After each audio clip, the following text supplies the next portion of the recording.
Nous voici retournés dans le quotidien de Jésus, après 40 jours d'entraînement pour vivre ces 50 jours de Pâques. Et là, nous avons juste à la sortie de ce temps pascal un mystère aussi glorieux que difficile à exprimer. Mystère parce qu'il n'est pas à démontrer ni à posséder, mais à contempler et à y entrer.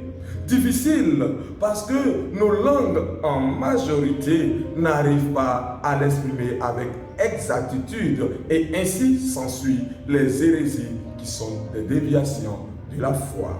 Tout ceci pour nous dire que nous célébrons aujourd'hui le dimanche de la Trinité, année liturgique A.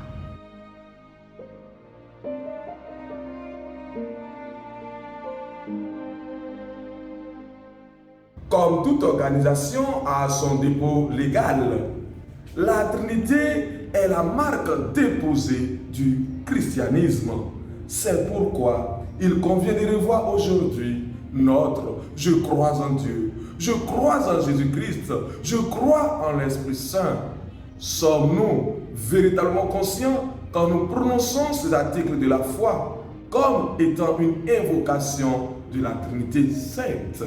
Certes, le mot Trinité n'est pas dans la Bible, mais il n'en reste pas moins une réalité biblique et les textes de ce jour nous le révèlent très bien.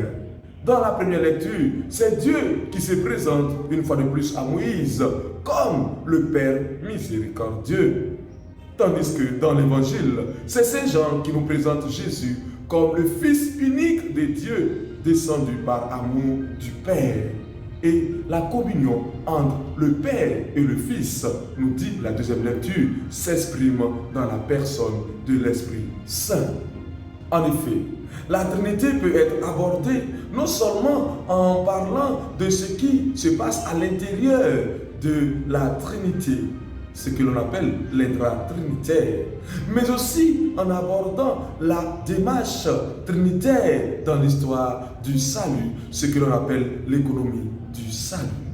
Il s'agit ici pour nous de dire comment Dieu, pour nous sauver, s'est déployé et se déploie encore et toujours. Dieu a créé toutes choses avec amour.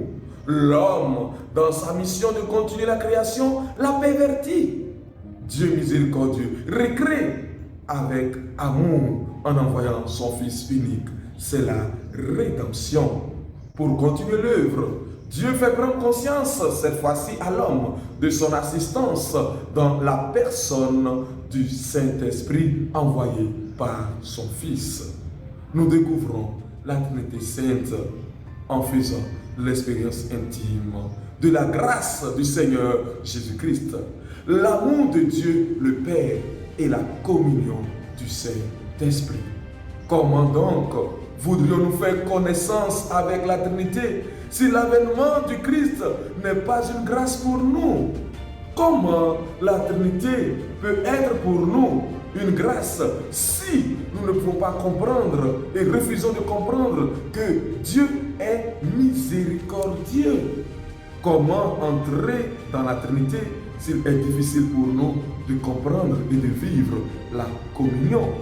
Au demeurant, homme d'aujourd'hui, pouvons-nous dire que Dieu nous a abandonnés pour continuer à pervertir la création en fabriquant des armes biologiques, chimiques et autres? Ne pouvons-nous pas regarder la communion entre les trois personnes de la Trinité pour continuer à construire ce monde sans nous détruire les uns les autres? Que ce test et cette méditation nous aident à construire un monde meilleur.